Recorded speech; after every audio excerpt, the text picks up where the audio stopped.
En Ciencias Kesia Henry Knight, que cuenta con investigaciones de disímiles temáticas históricas y culturales. Muy buenas tardes, doctora, y bienvenida. Buenas tardes y gracias por la invitación. Es un placer estar aquí entre ustedes.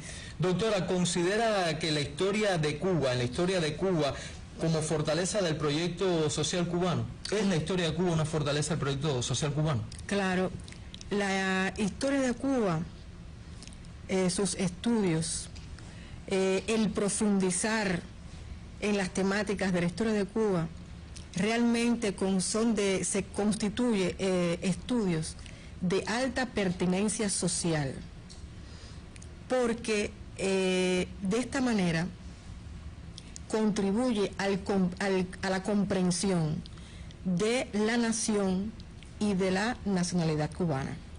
Es muy difícil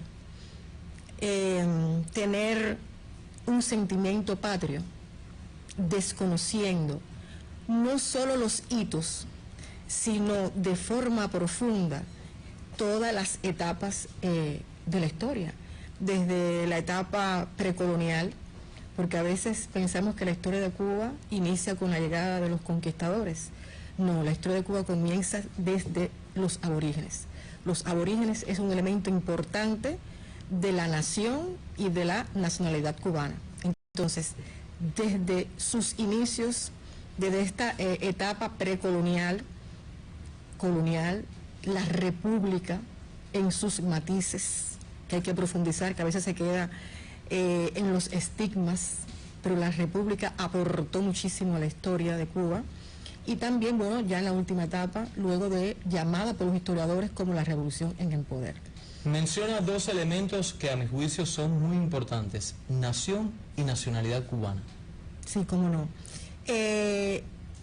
Los componentes de la nacionalidad cubana tienen un perfil alto para tener ese orgullo de ser cubano.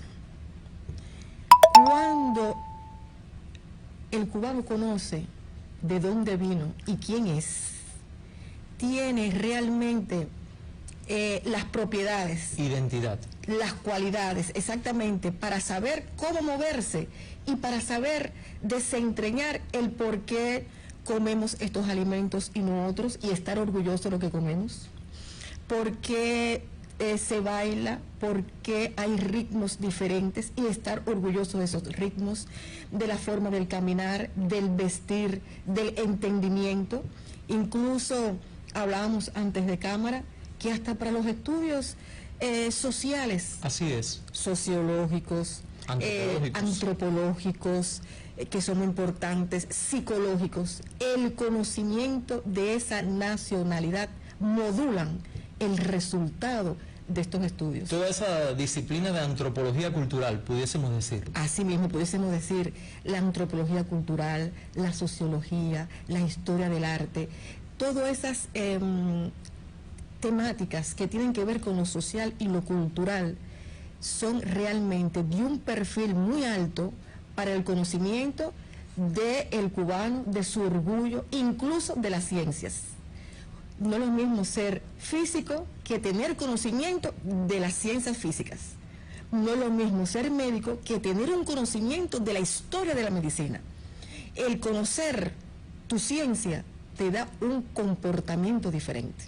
Así es. Doctora, ¿puede compartir con la audiencia detalles de la investigación, los aportes a la historia social de la nación? Bueno, realmente los estudios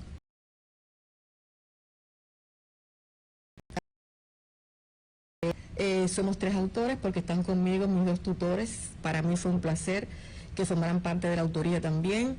El doctor Esteban Morales, que se fue temprano de entre nosotros, y nuestro doctor, pues, bueno, después termino con el nombre de mi querido amigo Veranes Salinas, que fue el otro tutor. Es un conjunto de investigaciones que tiene un perfil decolonial.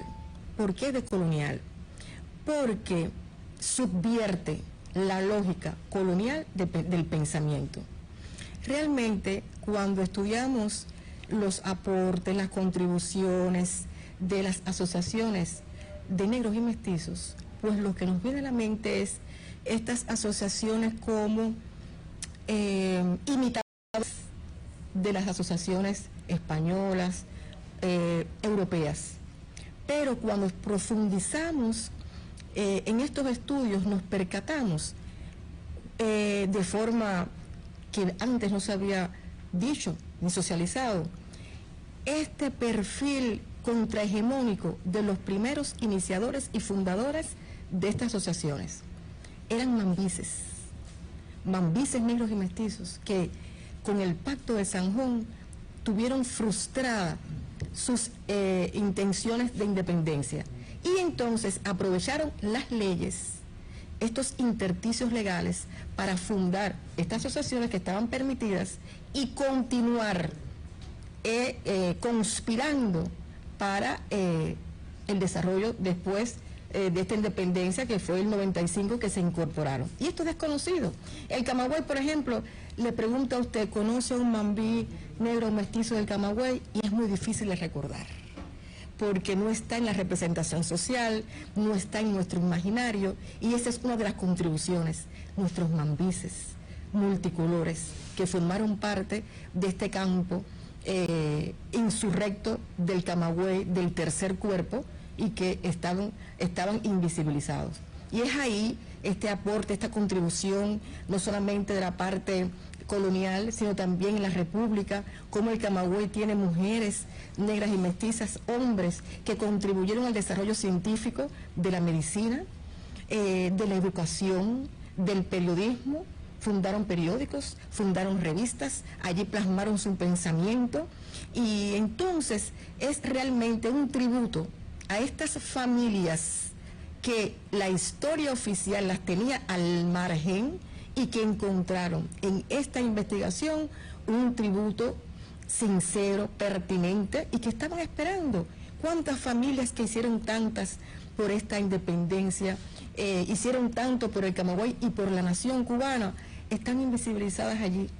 Y realmente esta investigación me permitió tocar puerta a puerta, familia a familia, para develar todo aquel archivo particular que ellos tenían y poner entonces en letra de solfa, como se dice, estas contribuciones, reitero, a la independencia, a las ciencias, a la educación y al desarrollo social del Camagüey y de Cuba.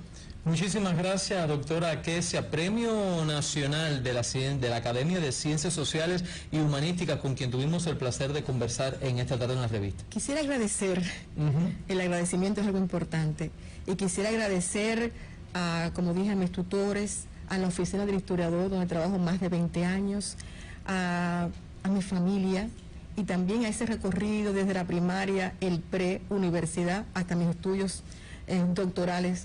O sea, agradecer. Esa es la palabra que quisiera terminar. Un agradecimiento a todos los que han colaborado. Muchas gracias. Continuamos en la revista informativa.